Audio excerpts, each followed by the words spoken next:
Hey Bible readers, I'm Tara Lee Cobble, and I'm your host for the Bible Recap.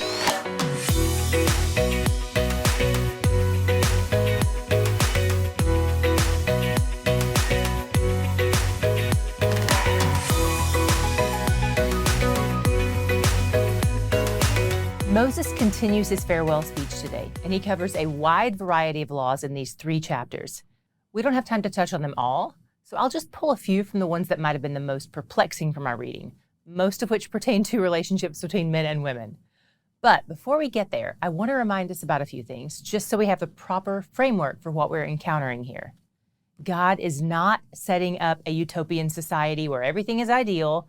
God is meeting the people where they are and giving them a framework for a functional society where people are treated with at least the bare minimum level of respect. When God addresses something like multiple wives, it does not mean he's putting his seal of approval on it. It means he's acknowledging that it happens, and he's giving them honorable ways to respond to an imperfect, sinful situation. We'll hit some challenging passages today, and it's important for us to remember not to overlay our cultural experience onto theirs. Speaking of which, let's go over the first tough segment, marrying female captives. For anyone in Western society today, this idea is really cringe-inducing. We even balk at the idea of an arranged marriage, and this feels like it infringes on our idea of love and marriage even more. One of the things we have to remember about this society is that marriage rarely fits with our modern ideas of love. Very rarely did a woman especially marry for love. They often married as a means of being provided for.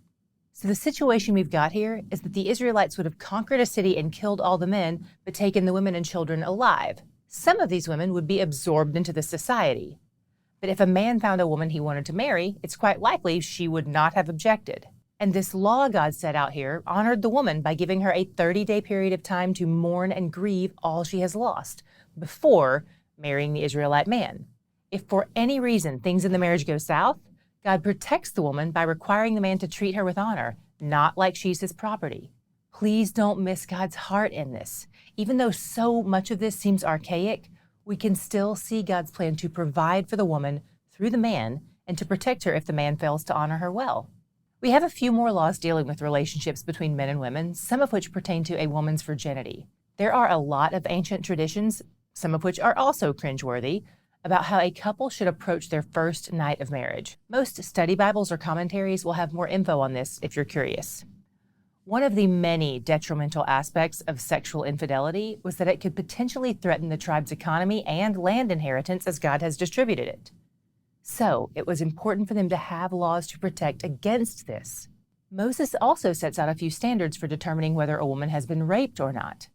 I know the portions saying if it happened in the country and if it happened in the city have potential to be confusing, but here's the premise behind it. If the encounter happened in the country, even if she screamed, no one would be around to hear her, so she was given the benefit of the doubt. If it happened in the city, the idea is that people would probably be around to hear her screams of objection. God's heart is for justice here, and he's setting up rules that can help people make determinations about what really happened on a case-by-case basis. There's one other potentially confusing thing I want to cover. First, there was the section where Moses gives laws about not mixing different things together. Seeds in a field, animals for plowing, and fabrics in a garment. We don't really know the reasons behind these laws, but the commentaries I read suggested that it had something to do with reminding the Israelites of the importance of being set apart from other nations who don't follow Yahweh. These laws may have served as little daily reminders of how they were to be separate. It's also worth noting this passage mentions not yoking a donkey and an ox together, but they also wouldn't mix two of the same animal with varying degrees of strength. A yoke is a piece of wood that goes across the animal's necks to hold them together while they pull a plow. And if you have one strong animal and one weak animal, the strong one can move fast, but the weak one moves slower, and they end up going in circles. So, if you've ever heard Paul's command from 2 Corinthians 6:14 that says, "Do not be unequally yoked with unbelievers," that's what he's talking about.